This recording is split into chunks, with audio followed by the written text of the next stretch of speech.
Well, hello, everyone, and welcome. This is Cynthia Tomaine with Interactive Brokers, and thank you for joining today's webinar being brought to us by Green, Neuschwander, and Manning.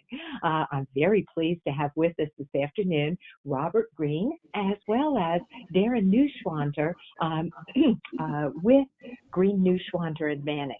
So what I'm going to do is let me pass you the controls, Darren, and if you can share your screen, we'll go ahead and get underway here this afternoon. Thanks for joining us, Darren. Thank you. Bob, if you would start the introduction, that'd be great. Okay. We're a couple of days away from April 15th. That's the normal tax deadline. And you would normally be very busy filing a return, preparing an extension, focusing on that really important 475 election and more. But the world has been turned upside down with the virus, and the IRS has responded.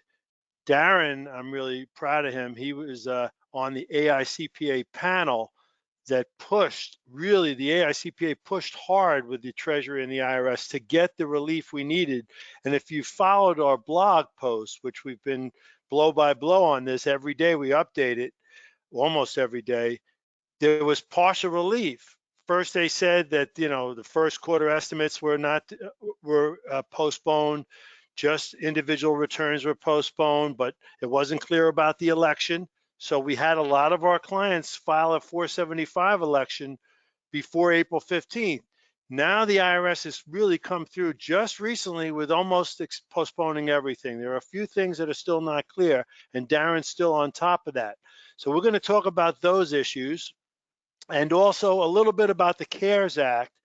You know, Congress came through with a lot of economic aid and tax relief, like those recovery rebates. All taxpayers might get that check if your income isn't too high. But a lot of the business provisions you're going to see relate to normal everyday businesses, and trading is not a normal everyday business. So very few traders might get unemployment if they had an S Corp and paid state unemployment insurance. But a lot of the benefits you won't get, but the biggest one of all could be these NOL carrybacks. You could go back to 2018, 2019. If you had a big loss, you could work with Darren and our team to do an NOL carryback 5 years. There's a lot of money on the table for traders. We're really happy about that. With the last tax act, Darren was really upset we couldn't do those carrybacks. So that's the flavor of what's going on today. Next slide, Darren. So that's me, and then the next one is Darren. And then keep in mind that our firm, GNM, Green, Neuschwander, and Manning, we're dedicated to the needs of traders. You know, you can go on Twitter, get a lot of tax information, and it's for the everyday client, but traders are in the bizarre world. I've been watching Seinfeld episodes again, the bizarre world. It's upside down. Traders don't have earned income. They don't have the normal everyday business income. They have the sale of capital assets. They fit into a different box. So you always have to see, okay, that's what the changes are, but how does it affect traders? Now, we focus on tax compliance, preparation, and planning. Darren is a co-managing member of the firm. He's the director in charge of tax compliance. He's preparing all these tax returns for 2019, the 2020 planning, the amended returns now, the carrybacks for 2018. We also do accounting for our tax compliance clients. We do a lot of consulting. That's where I spend most of my time, 3, 4, 5 of those a day with new clients. Where you come to us, do you qualify for TTS? That's the linchpin. That opens the door to the NOL, to the 475, to the business treatment of expenses. Sometimes you need an entity, like you want that S Corp with wages to get unemployment insurance, to get some of the other benefits like health insurance deductions, retirement. And if you have tax controversy, if you're going to duke it out with the IRS or your state, you want us on your side. And we have a virtual communication process. We were one of the first CPA firms to do that, going back to when the internet first started. So we've been virtual for over a decade, digital, cloud-based for many years now, secure, encrypted. Darren's a leader on that in operations. So when this storm came with the virus, we were already set up for it. it doesn't change our operations one iota. Hopefully all our professionals stay safe and our clients stay safe.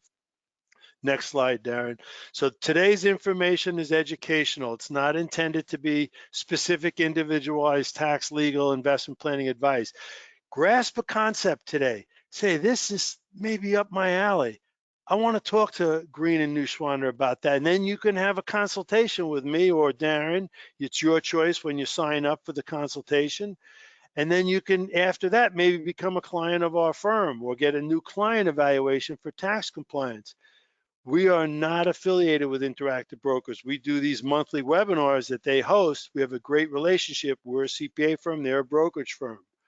Next slide, Darren.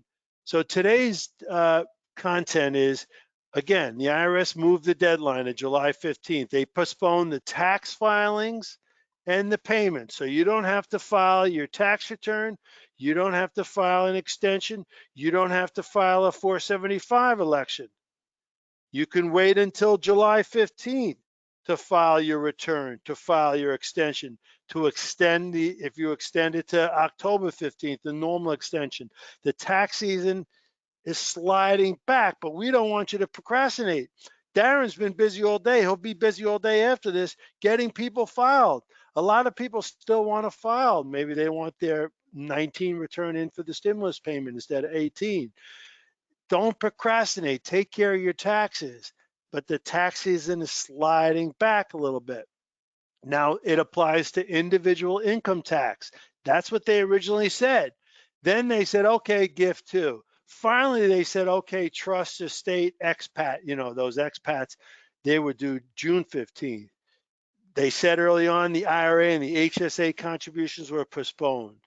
So pretty much everything is postponed. We had already filed the partnership and S-Corp extensions on March 16th because they didn't even talk about postponing it. And all the postponement language talks about April 1st on. It doesn't mention March 15th. There's some confusion about that. The AICPA is still fighting for it, but it hasn't come through yet. Now, your estimated tax payments for first quarter and second quarter, those are also deferred until July 15th. So really good news. On April 9th, just days ago, the IRS postponed the 475 election date. We were looking for this. Darren had spoken with the chief counsel's office. We were playing it safe. We were filing the election by April 15th because it wasn't explicit. Well, on April 9th, they made it explicit. So that's really good news. So you can wait on the 475 election until July 15th. It gives you more time. And the new CARES Act gives significant economic aid and tax relief provisions. There's a lot of content out there. A lot of stuff for the small business doesn't really apply to our clients, the traders, but some of the economic aid does. We'll go over that. And finally, best of all, we're going to talk about those NOLs. We had clients that they lost money in 2018. They had an excess business loss limitation, they had an NOL, and under the last tax act, they had to carry it forward. Well, now we can refile and carry it back. We can do the carry back for 2019. We can elect 475 for 2020 and do a carry back for that too. Next, Darren. So the prior law, the TC, the Tax Cuts and Jobs Act, that had repealed NOL carrybacks. I remember, Darren, you were upset about that and fought to do something about that. Well, now they're giving relief for that. They're allowing it. So we have to kind of redo the 2018 year for the excess business loss limitation and other changes that were lifted, get that NOL, and then do the carryback. And we want to do it quickly with a 1045, and you'll talk about that. So traders eligible for trader tax status, that's being in the business of trading for business expense treatment, they might have NOLs from trading expenses. Suppose they're a big, stock borrow fees, a big short seller. They could have huge expenses just from being a trader, and they could have an NOL from that for a carryback. But the biggest NOL usually comes from the 475 election that ordinary loss deduction that you get, not that capital loss limitation, that ordinary business loss deduction. That's usually the biggest component of NOLs. And it's great news because we can carry back for 5 years to get great relief. Next, Darren. So I'm going to now turn it over to Darren. I'm up here in a big wind and rain zone in Connecticut today. I'm worried I might lose a connection. I'd rather Darren run things from down in Alabama. So back to you, Darren. Thanks, Bob. So we're referencing our blog here, and let me see if I can show you. Just click, yeah, if you just click on those links, it comes up. Yeah. So here's a link to our website. Make it a little bigger. Make it a little bigger. There you go. Even bigger than that if you can. That'll be fine for the presentation. So this is a link to our recent blog, and it's constantly updated as new tax releases come out. And it has been a very challenging tax season, to say the least. Cannot remember in doing being a CPA for almost 25 years now, this is probably the most challenging tax season ever. But as Bob previously mentioned, basically just envision April 15th is now July 15th. The majority of all states have moved and agreed to the IRS to July 15th. There's a few that Mississippi is one, which is May 15th, but majority of states are now July 15th. So that applies to the filing, that applies to your IRA contributions, your HSA contributions, applies also to the first quarter payment. And then we recently got an announcement that the June 15th payment, the second quarter payment for 2020, is now also July 15th. So really everything's pushed now to July 15th. So, and as Bob previously mentioned, we did finally get clarification just at the end of last week that the mark-to-market election for 2020 is now also July 15th. So that is huge. It gives you a little additional time to evaluate whether making mark-to-market is going to be a right decision for you. And you know, normally you've got, that's a hard deadline for an individual. It is April 15th, but the little additional time, and it gives you time to evaluate. Let's see how we maybe come back from this, the way the markets react, and make sure it's still the right decision for you for 2020. So still suggest if you have open questions about that, maybe sign up for a consultation with either Bob or myself, and let's evaluate it. But we're really going to explain to you, you've got the additional time, and you need to focus now, going back to focus on trading.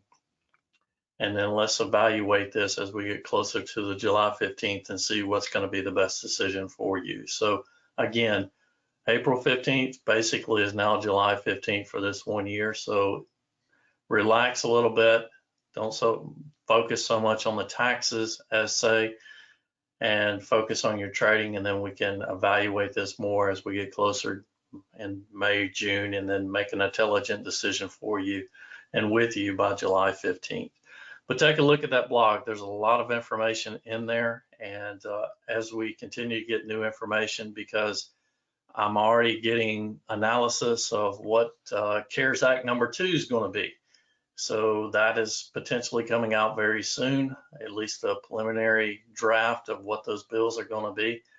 And being involved with the AICPA as I am, I do get more information on a much more timely basis than maybe any other CPAs do. So we try to communicate that to our client base as soon as we feel that we're able to. And the blog section of our website is where we communicate that. So if you guys want to kind of see what's going to apply to a trader, because we don't explain everything that's in these bills, because some of these bills, the CARES Act bill was several thousand pages long, but we went in and pulled out just the portion that we feel is applicable to our client base. So that's what we're going to report on our blog. So please stay tuned to that.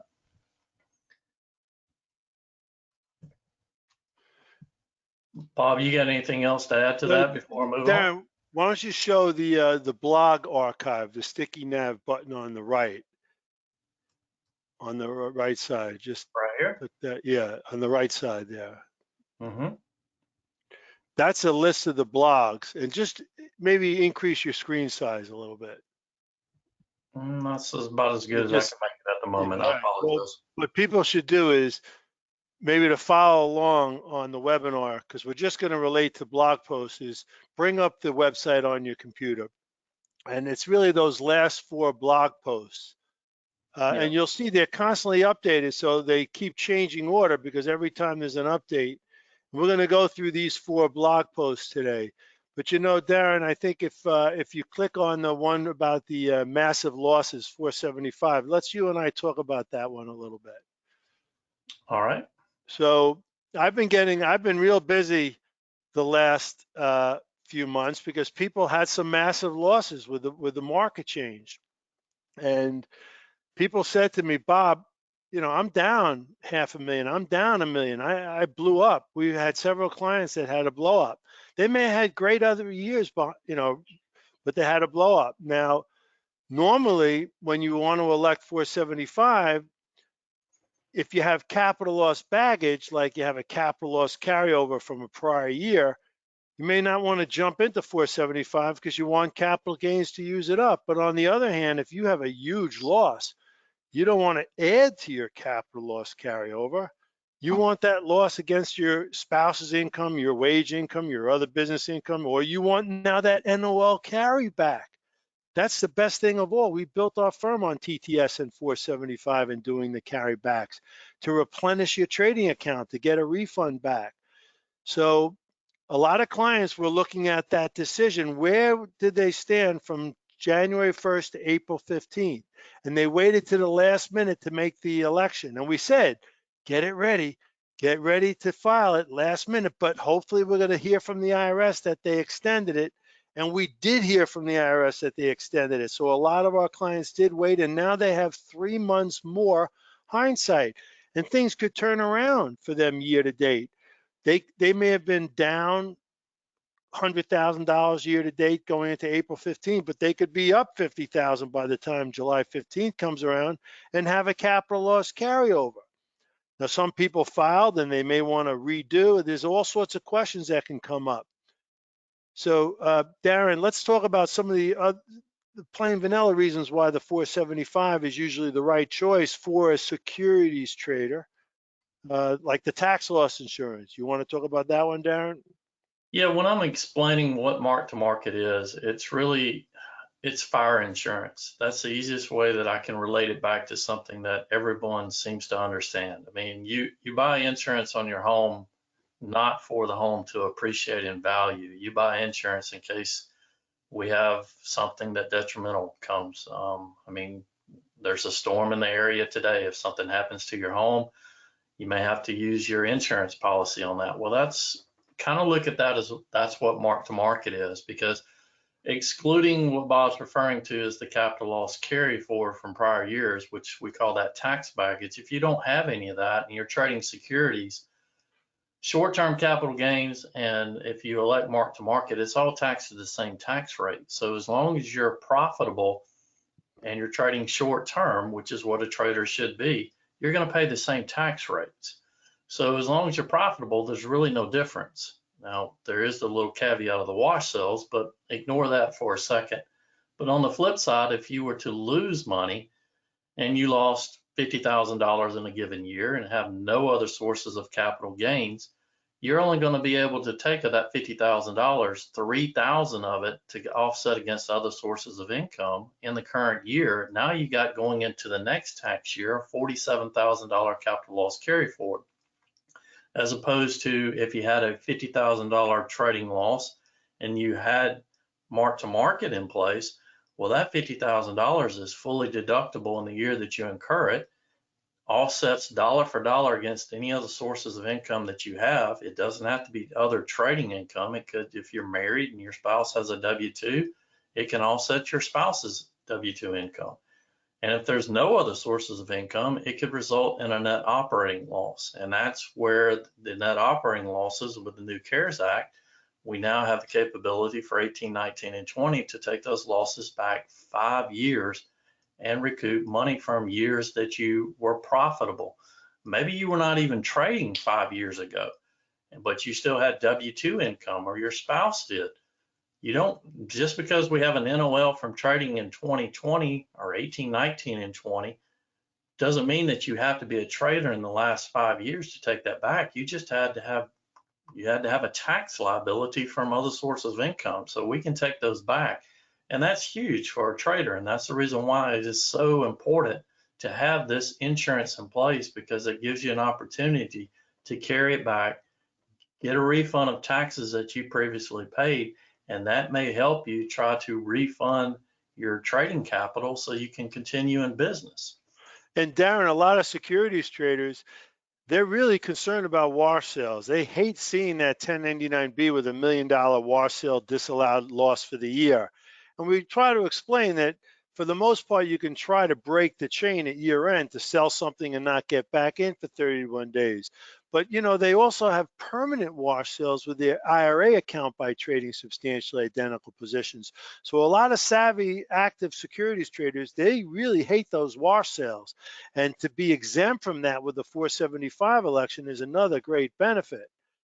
But Yeah, sometimes go ahead. absolutely. And what Bob's referring to is when you have to calculate wash sales, you have to take into account your retirement account, your IRA that you have. And a lot of people simultaneously trade in a taxable account and make similar trades inside of their IRAs. Well, the 1099 that you got from your brokerage firm is only for what happened inside your brokerage account. It does not take into account what took place in your IRA. But you as a taxpayer are required to combine your trading inside of your IRA. And unfortunately, we're not even through preparing 2019 tax returns, but just in the first 3 months of 2020, we had 5 new clients that came to us this year. And when we're going through and assisting them with doing their trade accounting, because of what took place in their IRAs, they actually had tremendous wash sales. I'm talking about $100,000 of permanent lost wash sales because of similar trades that they were making in their IRAs. And if they had elected mark-to-market accounting, then you basically put a Chinese wall up. You bifurcate that, and you no longer have to look at that IRA. So that's very important too, as opposed to just having the insurance for mark-to-market in case you lose. You now no longer have to look at your trading inside of your retirement account. So that's very beneficial for electing mark-to-market. So you no longer have to do that. Yeah, because they can break the chain in the taxable account going into year end, but the IRA trading happened all year long, and the 475 election goes back to January 1st. But there are more nuances with 475. You can elect on securities only, not commodities, so that you retain the lower 60/40 capital gains rates on 1256 contracts. Now, 475 does not apply to your investment positions. If you come to me and say, Bob, I have a $5 million loss. And I said, wow, that's a lot of MTM losses in Q1. Were any of those legacy positions from 2019? Oh yeah, the biggest losses were on some positions I held from 2019. And I didn't have TTS in 2019. So those are investment positions, and we can't use 475 on that. And there's further nuances. Suppose that you have a portfolio of stocks and you do portfolio margining, and then you leverage those stock positions, which are investments, to actively trade options so that it's not naked options trading. You have to have the stocks in the same account as the options. 475 is mutually exclusive with that. You may not be for you because the IRS can play havoc. They can grab at the investments to pull it into 475 ordinary income and give up the long-term capital gain, or they can kick the losses out. So I'm throwing this at you. There's a lot of stuff here, but 475 is nuanced. You should read our guide, the 2020 Trader Tax Guide. Chapter 2 is 475. And by the way, Chapter 1 is Trader Tax Status. You can only elect 475 if it's Trader Tax Status. Darren, maybe you want to explain how they're connected but related in the school metaphor analogy. Yeah, and that's actually a question that I'm seeing come up in the question list. 475 is, well, let's back up, and it kind of goes along with our tax guide. If you read refer to our tax guide, Chapter 1 talks about trader tax status, and Chapter 2 is mark-to-market accounting. There's a reason for that. The way that I think is the best way to explain it is you're wanting to go to college, and your ultimate goal is to have a master's degree. And before you can get your master's degree, you're at least going to have to get your bachelor's degree. We'll kind of take that and compare that to trader tax status and mark-to-market. Trader tax status is your bachelor's degree. Mark-to-market is your master's degree, okay? So you can just go and get a 4-year degree, get your bachelor's degree, but you don't have to get your master's degree. But if you want to get your master's degree, you've got to have your bachelor's degree first. So what I mean by that is you can be a trader, you can qualify as a trader and not elect mark-to-market accounting. There's nothing to say that you have to elect it. Maybe you have some large capital loss carryforwards and you don't want to elect mark-to-market yet because you want to use those up against your trading gains. Well, you can still qualify as a trader and deduct your trading related expenses, i.e. that's you trading and having your bachelor's degree. But if you do have your bachelor's degree, you do have the opportunity to elect mark-to-market, and that way you have your bachelor's degree and your master's degree. But you can't just get your master's degree without your bachelor's, meaning you can't just have mark-to-market accounting because you've got to qualify as a trader. So those are that's very confusing to some people that are just hearing about mark-to-market. They said, absolutely, I want to elect that. And then when we get into the details, they don't have enough trading activity to actually qualify as a trader. So the election, even if they were to make it, is a null and void election, because just because you make that election doesn't mean that you're eligible to use it if you don't have enough trading activity to qualify as a trader. So that's why it's very important when we're going through with all of our clients and doing consultations and we're preparing tax returns. The first thing we do is try to make sure that you're going to qualify as a trader, because that's the starting point. And if you do, then that opens up the doors from us continuing and showing additional value that we can add. But if you don't qualify as a trader, then we're kind of at a point where there's not really a need to talk about mark-to-market accounting because you're not eligible for it. Now, people get confused, Darren, with the steps involved. They think they have to elect trader tax status, but that's something they just go to undergrad on their own. They claim that diploma. It's based on facts and circumstances. There is no election. You just claim it, but you got to apply to grad school on time, and that was always April 15th, early in the year. Now we have 3 months more hindsight. So they have to apply for the grad school on time. And then also some accountants come to us and say, okay, I'm doing the election by filing a 3115. That's the second step of 475 election. So you claim TTS based on facts and circumstances. And by the way, you might not have it in Q1, but it might start in Q2. So we had some people that had a big loss in Q1, but they didn't have TTS. So if they apply for 475, it could have been a trap, because they could have had capital losses in Q1 and then gone into ordinary income in Q2. There's a lot of nuances with TTS and 475, and that's what we do a lot of consultations on, to sort it out for you, your exact situation. Now, by the way, for TTS, just a quick overview, we're looking for 4 total trades per day. Could be 3 buys, 1 sell, 1 buy, 3 sells, 4 days a week, holding periods well under a month, 4 hours a day, account size patent day trader, or 15,000 for futures or Forex, 25 as a patent day trader for securities. The intention to run a business. Usually you have multiple monitors and computers, a serious setup, a home office. So it's sort of like you're building a house. Without TTS is the concrete foundation. If you come to us and your foundation doesn't seem rock solid, we don't think you should build a house to go out and spend a lot of money on expenses that you may get no deduction for. Remember that Tax Cut and Jobs Act It suspended all investment fees and expenses. The few deductions that investors used to get, they get almost nil. There's only two things that investors get.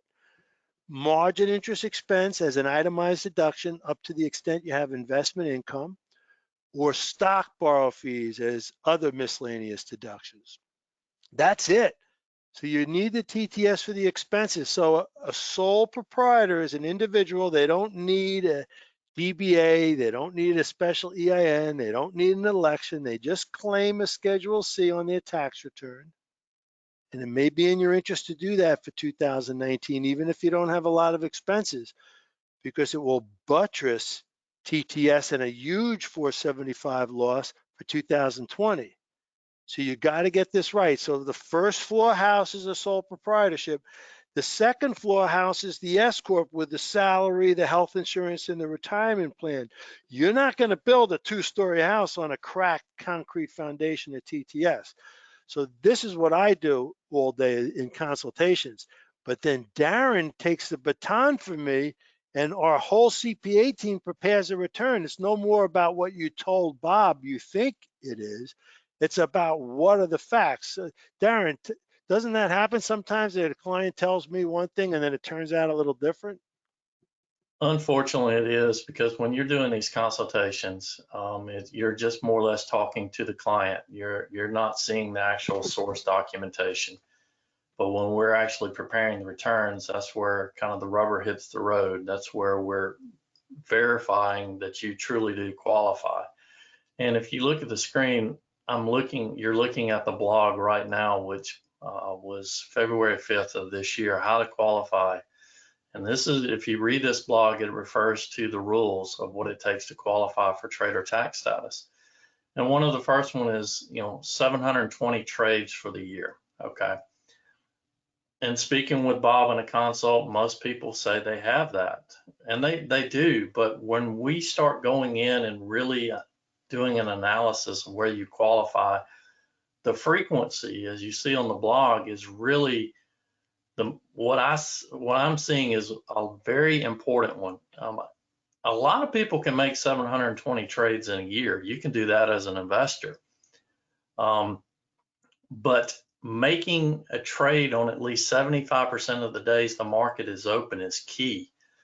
That's where a lot of times someone's going to really fall short of trader status, because they can go in and make 20 to 30 trades on a given day and then take 2 weeks off and then go back in and close those trades.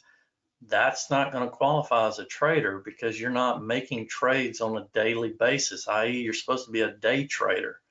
So a lot of times unfortunately, we have to explain that, really looking at what your trading is, you're not going to qualify. So I would encourage you, if you're concerned whether you do or don't qualify as a trader, look at this blog first, compare it to your actual trading activity, and then let's have a consult and let's go in and let's make sure that you're going to meet these qualifications before we keep going on. Because if you're below these thresholds, unfortunately, you're not going to qualify.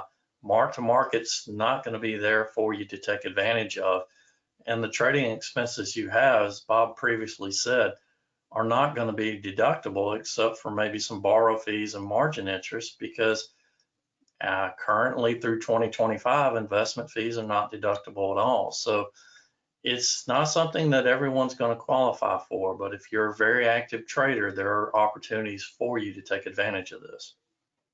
And the guide has more context. Each one of these golden rules is a half a page or a page. I mean, there's a lot of information in the guide, so check that out as well. But Darren, why don't we go over to the CARES Act now? Okay. You can show the other one first. The other. Which one? The relief. The fourth one down. Right. Yeah. So maybe scroll down a little bit. So the traders, they're not in the business, like they don't have a job per se. So the only clients of ours that have a job are the ones that use an S Corp. Why do they have a job? Why do they have an S Corp? Why do they have that 2-story house with trader tax status? Remember, trader tax status as a sole proprietor gives you the business expenses, gives you the right to go to grad school for 475, very powerful election. But what it doesn't do as a sole proprietor, because you don't have earned income, is you can't deduct health and self-employed health insurance. A lot of traders don't have to do that. They have it through their spouse. They have it through another job, the health insurance. But if they're no earned income in the family and they need to create some earned income, they set up the S Corp. They have a salary at year end, deduct the health insurance, deduct the high deductible retirement plan, and they pay unemployment insurance. And now, if they lost their money, if they basically fire themselves, they're out of business, okay, maybe they can apply for state unemployment and get that federal extra $600 a week. And we have a link here to go to the state websites to apply for insurance. Now, then you had this payroll protection program. You've heard a lot about it on the news. All these small businesses are rushing to the bank, giving the bank their payroll, and they get to borrow 2.5 times the monthly payroll. So what about the trader? They don't have payroll. When you're a sole proprietor, you can't pay yourself payroll. You probably don't have a payroll paying your spouse. You're a partner, you don't have payroll, you have guaranteed payments, you don't have earned income, you haven't been paying, going through a formal payroll. But the S Corp trader does have payroll. So all they could look to is maybe 100,000 of maximum per employee. If they maxed out a retirement plan, they might have 100,000, and that's annual. So 2.5 times the monthly amount is a puny amount, 20,000, but you don't get it. And because trading is considered a speculative business, and when you look at the SBA law, and I have a link to it on the blog, Darren's got it highlighted right there. They have speculative business. It would almost be too good to be true to imagine that the SBA would give you an emergency loan to finance your trading business. And when something is too good to be true, it generally isn't true. What is also too good to be true, but is true, is those NOLs. So, okay, so the first one, recovery rebates. Click the links. We have a link at the bottom there about going to some articles. There's a lot out there. If you didn't make much money, you might get a recovery, a stimulus check. If you have your 018 return, they look at that, otherwise 019. Some people rush to file 019 to get a lower number than 18 to get the bigger check. Maybe they were in a phase out range. If you were Social Security only, they said that you would have to file, you don't. They look at your 1099. And otherwise, if you want a direct deposit, they even give you a website. So I don't have every link up here on the website, Darren. I know the IRS site. I have a link on one of the other blogs to the IRS site. The IRS coronavirus page is really good. They have laid out for individuals, for business, to see what you can get. The retirement plan distributions. This one, I think, again, remember Darren said before, we highlight what is in the interest of our trader clients. We focus on a niche to tackle the niche, because when you are a niche and you read the general news, it can be very confusing, because what applies to you? There's overload out there. And it's great, but it's overload. So this retirement plan, maybe you want to explain this one, Darren. I think it's a good one. Well, it gives you the opportunity, and maybe you were not eligible for the stimulus checks. And as we said, if you're a trader, you're potentially not eligible for the payroll loans. So if you are in a situation where you need some cash flow, you do have the capabilities to take up to $100,000 out of your retirement plan, and that's an IRA or 401k. They increased the 401k is normally limited to 50. They increased that to 100,000 also. If you're under the age of 59 and a half, you're not going to be subject to the 10% penalty on an early withdrawal. Now, this will be taxable income if you do not repay it, but you have the option to repay it. And if you don't repay it, then whatever you take out is, you have the election to, or the opportunity to actually have it treated as taxable income in 1 year, or you can spread that out over a 3-year period. So if you take it out in 2020, then basically it'll be taxable income 1/3 in 2020, 1/3 in 2021, and 1/3 in 2022. But I would caution you on this. The market has been tremendously down, and it is coming back. I would use this as a last case resort, because if you have funds in your retirement account, unless you were just sitting on cash, which majority of people are not, you probably took a pretty big hit in your retirement account. So if you were to sell anything right now, in order to actually get the $100,000 out, you're going to have to sell some positions. And if you sell them, you're probably going to take a loss on those positions. So I would caution you on this as kind of a last case resort if you're just needing the cash, because I hate for you to take a loss on these positions just to get some cash out. But it is there available to you if you need that. And you can roll it over back in over 3 years too. You can pay it back, right, Darren? That's correct. Yes, you can. Now, we always tell clients, just because you can get your hands on money, it could be a very dangerous thing. One thing that we always run into as a problem is people might owe a lot of money for 2019, which was a great year. A lot of people might have massive profits and owe a lot of money. And now the IRS has said, well, first of all, you may not have an underestimated tax penalty because you made a lot more in 19 than you made in 18. So now you didn't pay for April 15th. You don't have to pay the tax until July 15th.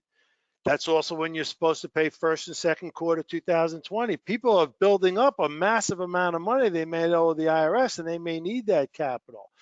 So if you raid your retirement accounts, that could really upset the family planning. You should discuss this with your spouse. Be conservative. I don't like to see traders get themselves into trouble and then figure that the IRS is always going to be carefree and let them off easily forever. This is limited time. Don't you agree, Darren?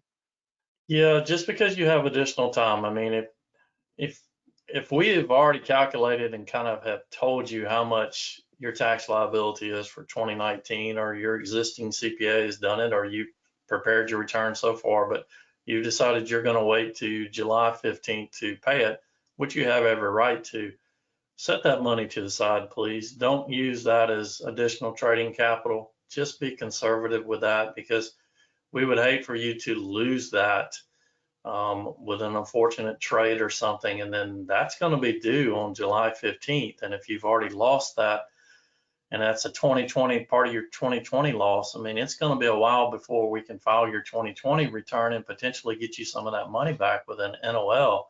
So then you're going to be subject to interest and penalties. So if you do owe for 19 and you haven't paid it, just set that money to the side, please. Don't use that as additional trading capital.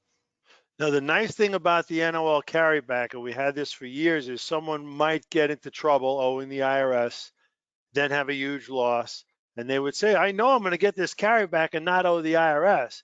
So they have a payment plan, and they tell the IRS, listen, an NOL carryback is coming.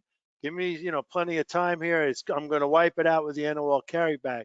I know, Darren, that you're working on trying to get a quicker refund for 2020, because it's going to take a long time for people to have to wait to 2021 to carry back a 2020 NOL. Is there any headway with that? There's not anything immediate. We're proposing it, and just to give you guys a time frame, I mean, we're in 2020 right now.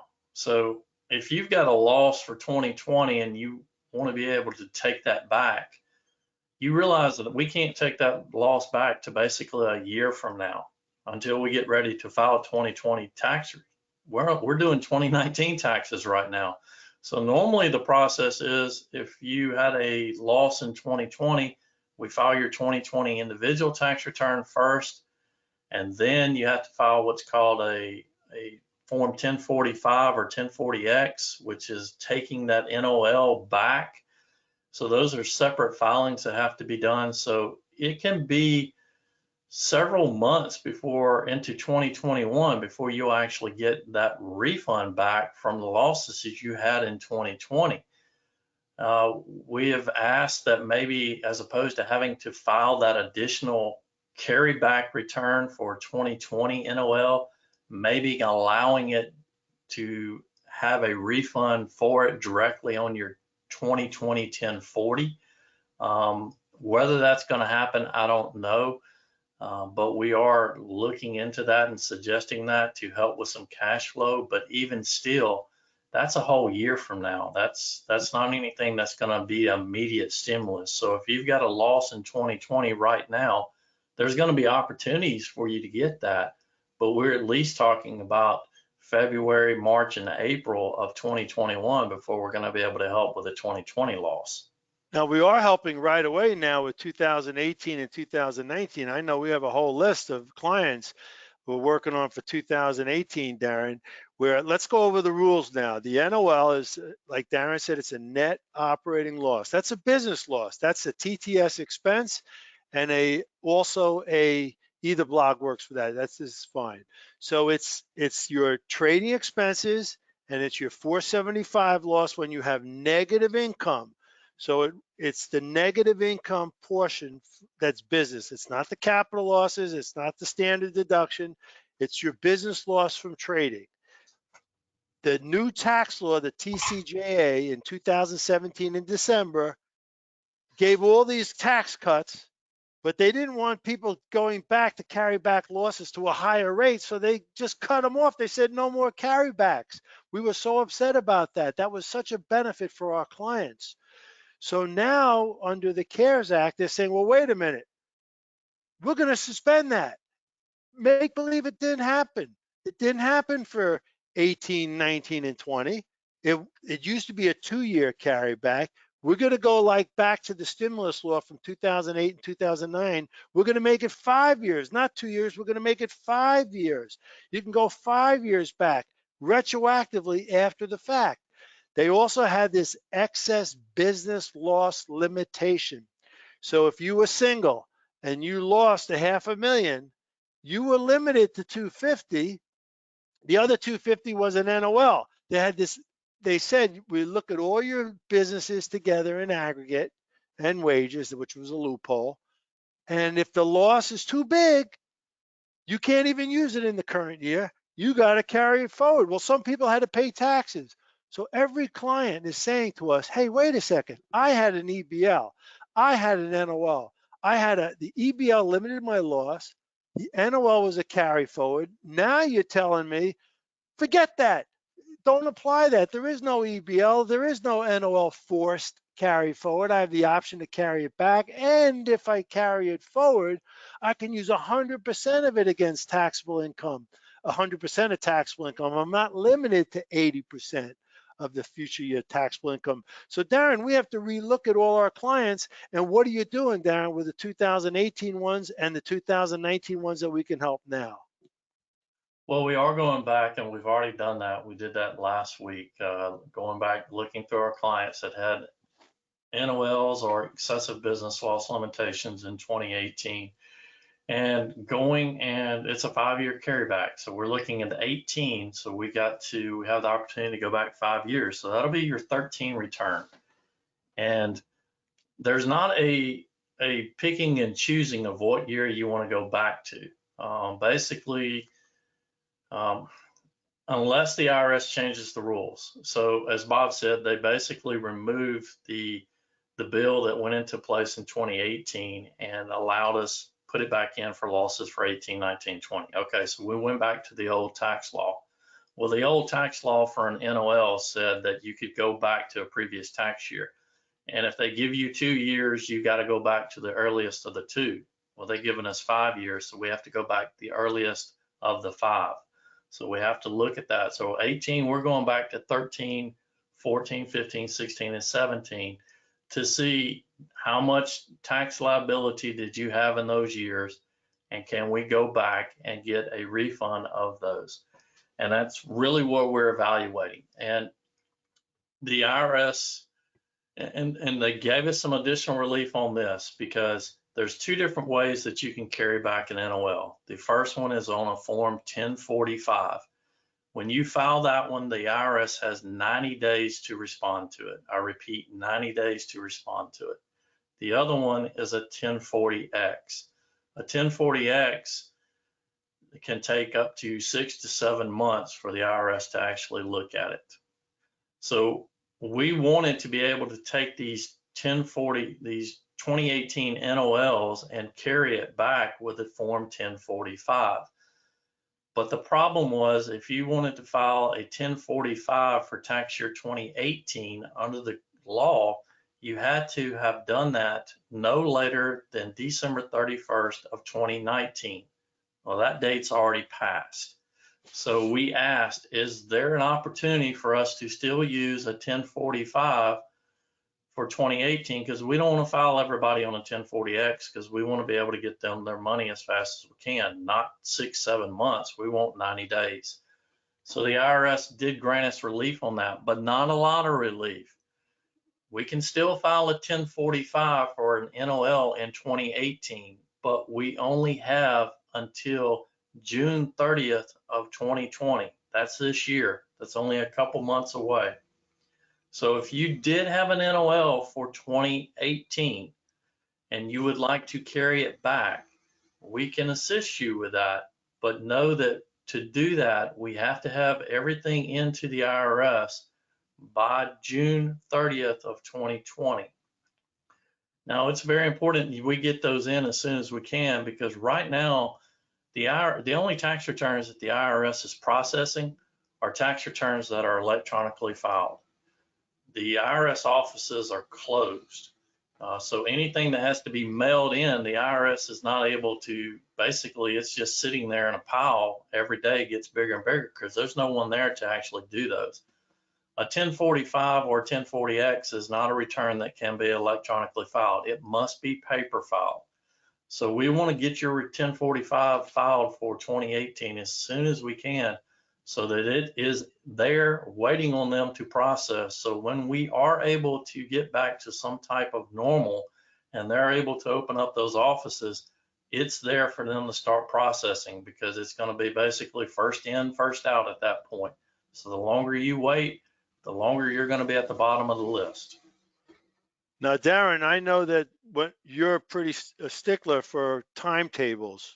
We don't pressure our CPAs with last minute work, because that can lead to errors, at which we have zero tolerance for. So people need to come to us right away. Now, are we going to accept new clients for 2018? They had TTS, they had an NOL, they had 475.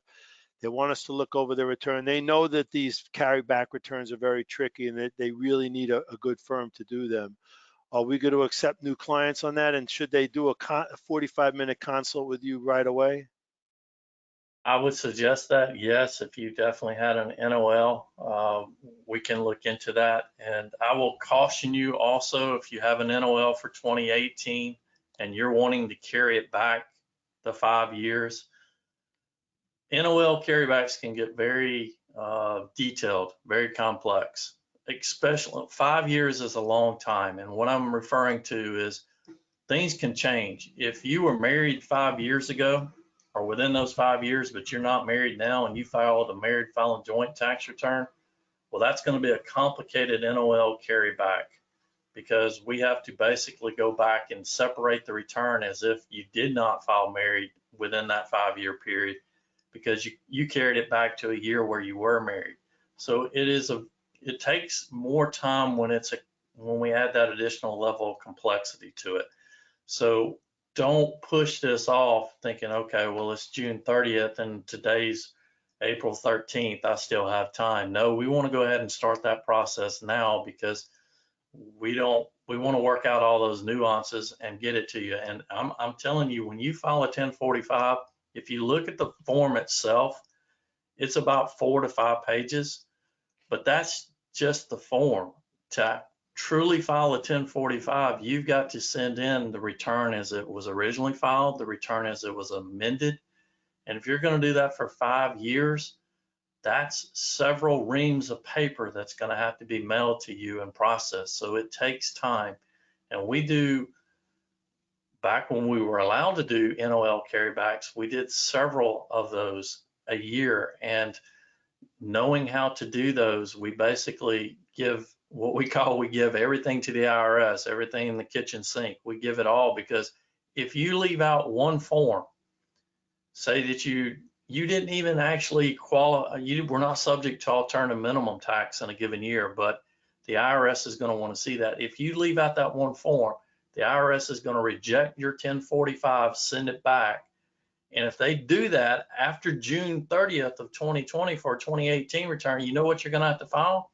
You're going to have to go back and file a 1040X for every single year. So getting it right the first time is very important. And that's the reason why we don't want to push these to the very last minute. Now, Darren, some people may want to just stick with a carry forward, and there used to be the election to forego the carryback. And how can you do if it's a changed return now? And then also the state issue. A lot of states have decoupled over in history when on these NOLs. They didn't have the budgets to allow the NOL carryback.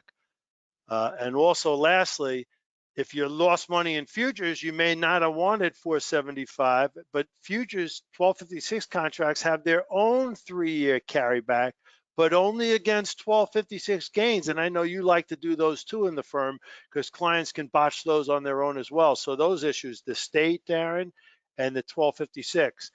Right. What do you think is going to happen with the states? Well, a lot of the states, California being one, California up until 18 allowed you to do a 2-year carryback. But when the 2018 Tax Act went into effect and California saw, well, the IRS is no longer allowing NOLs, we're not going to allow it. So starting in 19, as the law is right now, California, we can't do NOL carrybacks. Now, will that change? I think anything's on the table right now. So it's very questionable whether what's the current law is going to be the current law tomorrow because everything's changing. Now, if you had an NOL in 2018 or you had one from 2019 and you don't want to carry back at all, you have until the due date and the filing of your 2020 tax return to file an election to forego the NOL carryback for 2018 and 19. That's very important because by default, the law is when you have an NOL, by default, the IRS makes you take it back. So by default, if you had an NOL for 18 and 19, now under the new CARES Act, the IRS is going to assume that you're going to take it back. If you don't want to take it back, when you file your 2020 tax return, you have to file an election saying that I'm foregoing the carryback period for the CARES Act and I want to carry it forward. It's basically 3 or 4 sentences, but if you miss that, then the IRS is going to disallow your carry forward into future tax years and make you carry it back first. So don't miss that if you don't want to go back at all. Now, Darren, a lot of people, they don't want to have to file extra returns, carrybacks, amended. They don't want to start paying a firm like ours a lot of money to do things unless they're going to get back 50,000, 100,000, a lot of money. I mean, for example, you were the first to raise this, Darren. There's an EBL for 2018, and they're okay with the NOL carry forward. They're not looking to, they don't care that the EBL changes. Do they have to change their 018 return or is it optional? I know that was a question you were addressing. At this point, until we get guidance from the IRS, from Treasury, if you were subject to the excess business loss limitation of 250,000 as an individual or 500,000 as a married filing joint, if you had that on your 2018 tax return, at this point, you have no choice, but you have to go back and amend your 2018 tax return. We're asking that the IRS grant some relief so those individuals that were subject to that don't have to go back and amend. But the way the law is written today, you're going to be required to go back and amend that. So if you had any income or losses, mainly losses, subject to that loss limitation, you need to go ahead and start discussing with your CPA, discussing with us, because you're going to have to file an amended return for your 18 return. I'm sorry, but that's just the law as it's currently written. And it's probably in their interest. They're probably going to get a refund. But the point is, Darren, one reason we have a new client evaluation, which is free of charge for 15 minutes where you look at the prior year return, is you want to make sure the client's a good fit. You want to tell us what that means, Darren. We want new clients that are coming on with us to where we're seeing that you're paying us our fee, and in return for you paying us the fee, we want to be able to show that we're adding some value back for that. And we want to make sure that you don't have anything else going on with your return that we don't feel comfortable with. We don't necessarily want a client that's what we call a one and done. We don't want somebody that comes to us for 1 year and then basically leaves. We like to take on clients that want to build a long-term relationship. So that's part of the new client evaluation, is more or less us just getting to know you, you getting to know us, explaining the process, and making sure that you're comfortable with our virtual process, and at the same time, you know the expectations that we expect from you. And that cost benefit's a big part of it. You really try to get a handle on what the savings is going to be with these strategies. Absolutely. I mean, if you're coming to us and you don't qualify as a trader, I mean, I'm going to explain. I mean, it really is not beneficial for you to pay my fee to where you're not going to get any additional deductions on if you prepared the return yourself. So that's what we try to do. We try to quantify what we're going to be able to give you back in value. So just to sum up, Darren, I think if people stay in touch with our blog post, and we have monthly webinars as well, we're going to constantly be updating what's the latest, because I know you're fighting for more relief on a daily basis, and when it's concrete and comes through, we're going to have updates. And there's a lot of great resources out there, and we're going to have links for it.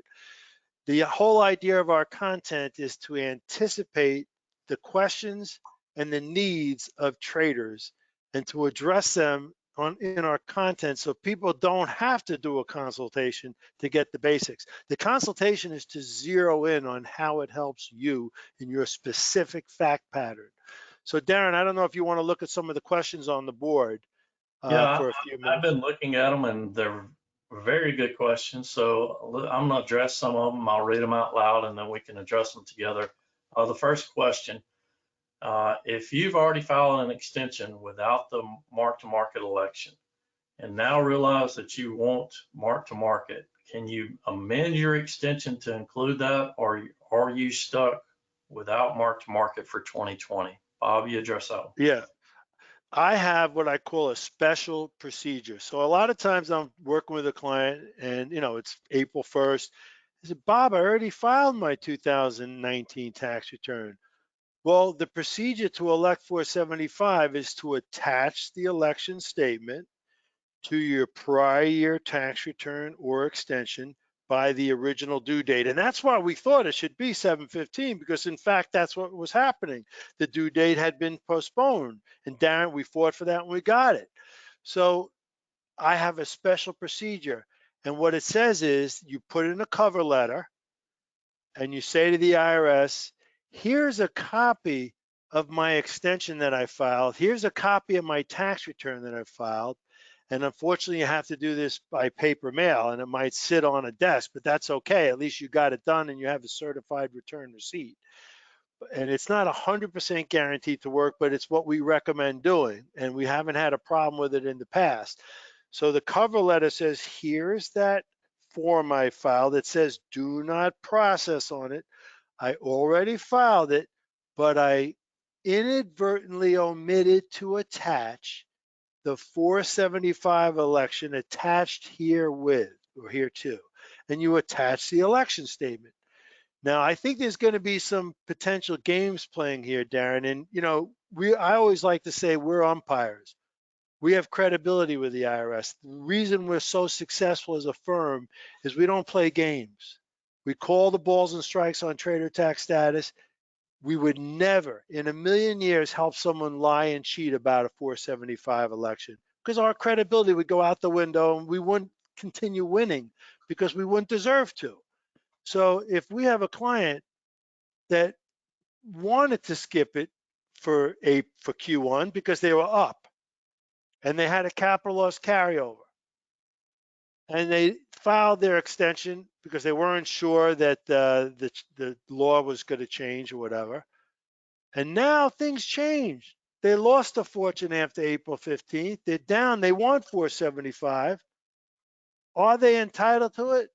Well, I'm still thinking about that, but they sort of are, because there is more hindsight. Is it fair? Well, it's relief. There's more hindsight. The IRS doesn't like this hindsight. They don't want people making a decision with the tax return filing after the fact. They want that up front. But there is more hindsight. So we're going to address each one of these cases. But that's it, how we would do it. To answer your question, Darren, it would be a special procedure. Okay. Next question, is there a deadline to file for the refund in the CARES Act for the NOL? It says rollback, carryback. Well, if you want to file with the 90-day form, that's the 1045, then your deadline is June 30th of 2020. After that, you're going to have to file a 1040X. Now, what's the deadline for the 1040X? You have 3 years from the year that an NOL actually took place to do an amended tax return. That's called a claim for refund. So in that case, 2018, if you did not file an extension, your 2018 tax return was due on April 15th of 2020. So you have 3 years from April 15th of 2020 to do an NOL carryback on a Form 1045 for 2018 NOL. But again, that's filing the form that takes 6-7 months. So if you really want it faster than that, you need to focus on that June 30th, 2020 deadline. Is contribution deadline for solo 401ks extended like the IRAs? Yes. And now an IRA, if that's a hard deadline now to 7/15, if you have a solo 401k and you want additional time, you can actually file an extension on or before 7/15 and get it extend your 2019 tax return extended to October 15th. And with a solo 401k, you then have till the extended due date, October 15th, to make that 401k contribution. Can I take advantage of this? I'm assuming we're referring to mark to market and everything we're talking about if I've not filed for trader tax status until this year. Absolutely, you can. Trader tax status is looked at on each individual year basis. So just because you had it 1 year doesn't mean you automatically get it the next year. So if you're just starting trader tax status, actively trading in 2020, and you want to take advantage of mark to market, absolutely. Have a consultation with Bob or myself, and let's evaluate and see if you're on track for trader tax status, and then you can get the advantages of this. Let's see. Question, was there an extension applied to S Corps also for the mark-to-market election? All right, that's a great question. That's a very great question, because there is some controversy with the bill, or the IRS notice, I should say, that came out at the end of last week. And the notice said that it applies to any tax returns that were basically due or were to be filed from April 1st to July 15th. Everything's basically pushed to July 15th. Well, and in the list of forms that it has said this is applicable to, it lists partnership returns and it lists S Corp tax returns. Now, an S Corp tax return for 2019 was due on March 15th. Well, March 15th is before April 1st. So we're asking for clarification on that. Does that mean that those returns that were due on March 15th now actually get pushed to 7/15, or how does that work? And as soon as we get some clarification on that, we'll let you know. If the IRS comes back and says we meant to include partnership and S Corp returns, pushing them to 7/15, even though they were due on March 15th, then that would mean you now have until July 15th to make a mark-to-market election for 2020 for your S Corp or your partnership.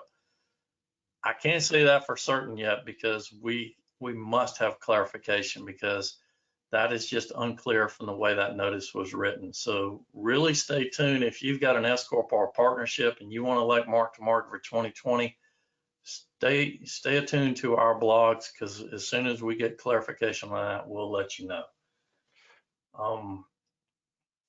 Let's see. What is the downside to mark-to-market, and can it be repealed once NOLs are used up? Bob, you want to address that? Yeah, well, first of all, you can revoke it in the same way you elect it. just in a mirror image with an election statement and then a 3115 filing. So you can revoke it and it's free to do. The IRS made it easy and we have a blog post about revoking it. Why would you want to revoke it? Okay, you're down 100,000 capital loss carryover going into 2020. You were hoping to make $100,000 and wipe out that whole capital loss carryover and have zero tax. That's what you were hoping. But you went down another 50. So what do?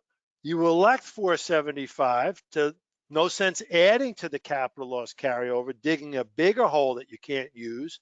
You might as well elect 475 to use the loss in an NOL carryback or with, because you have other income from a spouse or a job or business.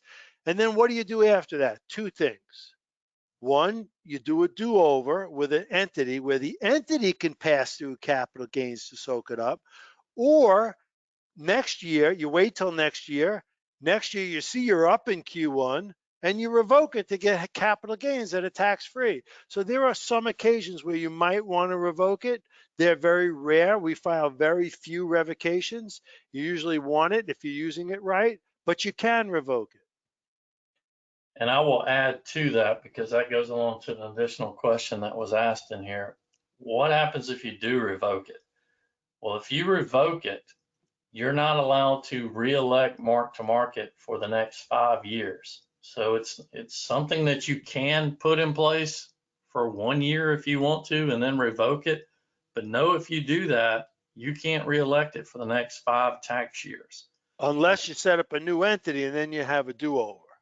Correct. That's the only caveat to that. So if you had mark to market in place as an individual, you revoked it, and now you want it again, you can't get it for 5 years as an individual, but you can set up an entity and trade inside of that and have mark to market.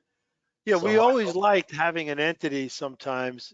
We don't set up an entity just for this reason, but there are several advantages to an entity. People should read the entity solutions on our website.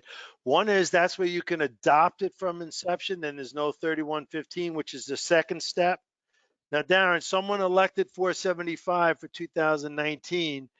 Their 3115 was due with their tax return. That, I guess, that was that information returned.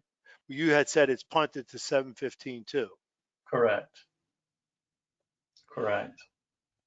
So there are nuances to all this stuff. If you got big numbers riding on the line, your local accountant, they get so confused on this stuff. You can't blame them. They don't deal with this day in and day out. They may confuse the election with the 3115. They may not realize how it integrates with investments, what happens with the wash sales with IRAs issues, the portfolio margining issue, the IRS playing havoc. There are nuances. It's a very powerful election, and it's probably worthwhile to sort it out for how it affects you. Go ahead, back to you, Darren. There was a question, if you've got an NOL and you want to file a 1045, which one do you use, a 2019 or 2020 Form 1045? The 1045 form itself hasn't changed in the last few years. So it's really looking at the most recent one and filing from that. It's not like the 1040, which has changed dramatically since 18 and 19 and 20. So just use the most recent 1045 and you'll be fine. The question was, going back to, if you want to revoke as an individual, what form do you have to file? Well, to elect mark to market, there is no form to elect it. It's a statement that you file with your tax return or your extension. And then when you actually file that, so if you're electing mark to market for 2020, you file the mark to market statement. And it's basically, we have that in our guide, what the verbiage is. You file that with your 2019 tax return. And then when you file your 2020 tax return, at that point, you have to file a Form 3115. That's a change in accounting method. That's how you file and perfect the mark to market election. Don't file the 3115 now for 2020. That's incorrect. You just file the election statement right now. So if you have mark to market in place and you want to revoke it, it's kind of the same process. If you've got mark to market in place for a prior year, let's say you want to revoke it for 2020, you file a statement with your 2019 tax return to revoke it, And then when you file your 2020 tax return, that's when you actually file another 3115 to perfect the revocation process. So that's how you do that step. Yeah, like for example, if someone had a large capital loss carryover and they had mark to market and they're up big this year, they may want to revoke it. Yeah. Now, by the way, Darren, a lot of confusion. People, let's say, use TurboTax. They can't make elections inside of TurboTax if you're filing an extension. So you have to paper file the extension with the election because there's no way to e-file an extension with the election. So they got to get the mechanics right. Yeah, and that's the key. And we go over that during our consult. And I think we've covered most of these questions. A lot of these questions are I would love to get to them, but they are very detailed. And to be honest with you, they really need to be covered in a 45-minute consultation. So kind of wrapping up here, Bob, explain how you sign up for a consultation, how that's all scheduled, and then we'll close it from there. Well, why don't you click the Contact Us page button up there. All right. So people can send us a web form or keep it short and sweet. Send us an email. The best way to contact us is by email. We don't always man the chat lines for live chat, and we don't do a lot of phone work where we're always answering the phone calls. We're very busy, so the email is best. A lot of times I reply to the emails, and if we think a consultation or we think we can help you, we'll recommend the consultation, and Darren's showing that. So if you click on buy now, we have the 45-minute consultation. So you just purchase it. It's $270. It's 45 minutes. It usually runs extra, and you get a really long 3-4 page memo from me or Darren, so you can go through everything and see the next steps. It's very detailed. Once you purchase it, then you schedule online. And that's it. It's pretty easy. It goes like clockwork. You usually get your schedule within a day or 2 or 3. And back to the home page, Darren. Just click on the logo. So you got the blog, you got the events, and a lot of the event recordings. You got the guide. You have the services. Show the tax compliance service under services, Darren. And then scroll down so people see what the new client evaluation is. Only ask for that if you know you have trader tax status, and then you want that session with Darren to look over your return, including an NOL situation. So I want to thank everyone. Darren, thank you so much for being the main presenter today. I had a storm up here in Connecticut. It turned out it was okay. Thank you to IB and to Cynthia Tomain. Darren, maybe you want to wrap up on your end? Yeah, I appreciate Interactive Brokers giving us the opportunity again to do this presentation. I hope you found it useful. And if you've got some very detailed questions, sign up for a consultation with us and we'll go over your own facts and circumstances and address them for you. And if nothing else, Cynthia, I'll turn it back over to you. Well, Darren and Bob Green, thank you so much for today's information. Very thorough. And I want to thank everyone for participating with us here this afternoon. Also, as a reminder, we have been recording today's event, and I'll be sending out follow-up messages to each of you shortly after today's event ends. So if you want to come back and review any of the concepts that Darren or Robert went through today, simply watch your inbox later on this afternoon. So with that, we will conclude our webinar today. You can exit using the X in the upper right-hand corner of your screen. Thanks all. Have a great rest of your day.